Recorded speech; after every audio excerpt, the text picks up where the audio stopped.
تو وہ لوگ حد درجہ پریشان ہو گئے، کیونکہ ان کی ہر تدبیر وحی کے علم کے آگے ناکام ہو رہی تھی اور کوئی بھی سازش انجام کو نہیں پہنچ پا رہی تھی۔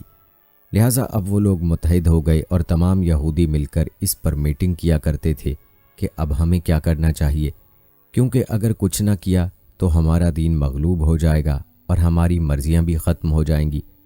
آخر کار انہوں نے آخری فیصلہ یہ کیا کہ نعوذ باللہ عیسیٰ علیہ السلام کو قتل کر دیں گے اور ان کو زندہ نہیں چھوڑیں گے، مگر یہ ممکن نہیں معلوم ہوتا تھا، کیونکہ حضرت عیسیٰ علیہ السلام کوئی بھی تشدد نہیں کرتے تھے۔ وہ نرم لہجے اور اخلاق میں نرمی کو فروغ دیتے تھے۔